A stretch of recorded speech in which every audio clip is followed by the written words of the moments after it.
Maqaa abbaa kan ilmaa kan fura qulqulluu sada waaqa tokkotti naamannaamin abbaa keenya akka mooltanii waa'een kana isiniif kaasuu barbaade asirratti waa'een maqaa cuuphatee wal qabateeti. Maqaan cuuphaa koo ani maqaan guyyaa itti cuuphamee maqaan cuuphaa koo naaf kennamee miti. Erga maatii koo biyyuma kana dhufee maatii koo gaafannaan hin beeknu naan jedhan ani garuu maanni itti cuuphaatti argatte mana hangafa ergamataa qulqulluu Mikaa'el naan jedhani. Duraanumaan gisee biyya jiru mana namaa deemee tanan mana namaa kana deemu abbaan dhufanii tokko gisee isaan mana raccaan argeetan isaan raccaanii anas na raccaan jechuudha. Gisee san garuu yeroodhaaf maqaa koo na gaafatanii maqaa koo hin beeku naan jennaan inni maqaan kee maqaa Fiqirtaa Sillaasee naa kennan malee kadhannaa irratti naan taaf hin taasifne akka barumsa dhaggeeffadheetu namni tokko erga maqaa isaa dagate gaabbii galee kadhannaan taasifameetu maqaan isaa kennamuufii qaba jedhame. Jedhee tan barumsa kana dhaggeeffannaan immoo gara keessatti isin dubbisuu barbaade kanuma fakkaata gaaffiin koo. Nageenyi fi jaalalli Kiristoos siif haa baay'atu akka moolte nagaa jirtaanis nagaa koodha galata Waaqayyo bageessa guyyaa har'aatiin baga wajjumaan nu geenye.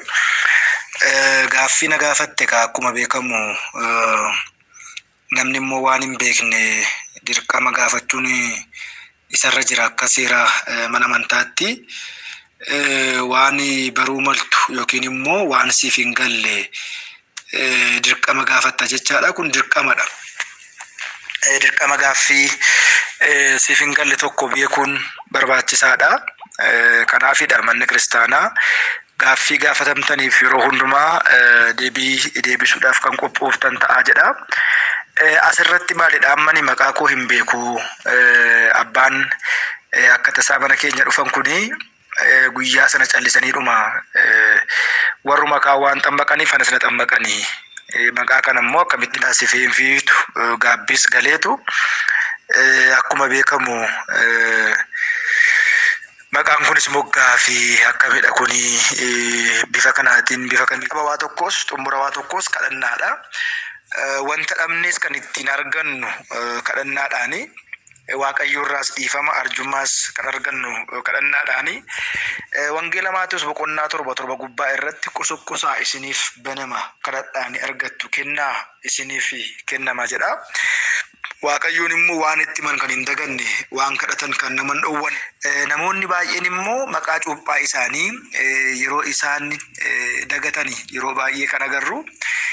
Maalirraatiin kan ka'e kan jedhu maqaa cuuphaa dagachuun gaafa luboonni nu gaafatan maqaa cuuphaa wallaaluun miidhaansaa maali jennee gaafa ilaallu hunda dursa maatiin keenya yookiin immoo maatiin keessan hubannoo maqaa cuuphaa dhabuudhaan fakkeenyaatiif namni tokko maqaa biyya lafaa hin qaba. Maqaa biyya lafaa kanaatiin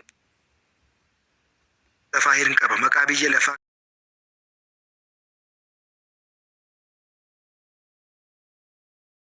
koodii malee. Koodiin sun maaliif barbaachisaa? Makiinaan gosa garaagaraa fakkaatti waan ta'eedhaaf makiinaa tokko irraati gargar baasuudhaaf makiinaa nu fayyadu waan ta'eedhaaf makiinaa kana immoo akkuma beekamu makiinaan koodii qaba. Taargaa akkuma qabu kiristaanis immoo taargaa eenyummaa isaa mucummaa Sillaasee kan itti fudhate maqaa kiristinnaa kan jennu maqaa cuuphaati. Kan ammoo kiristaanni hin qabne kiristaana miti jechaadha. Kana beekuun barbaachisaadha.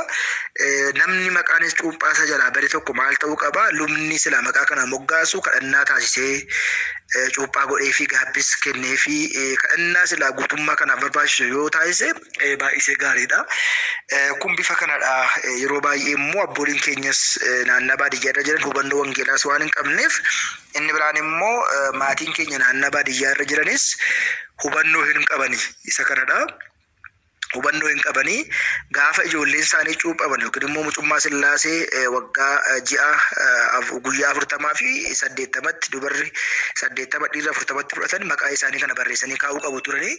Sanaan booda ijoollee inni itti himamaa maqaan cuuphaa kee akkas jedhama itti himamaa.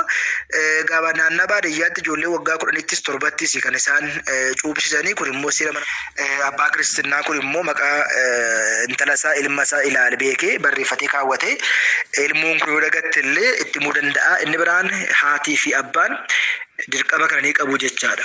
Dirqama maqaa cuuphaa nama tokko jalaati badee itti himuun dirqama isaanii waan ta'eedhaaf hubannoo dhabiinsaanii kun yeroo baay'ee kan ta'u waan ta'eedhaaf isa kana bifa kanaatiin sirreessuun hin danda'ama.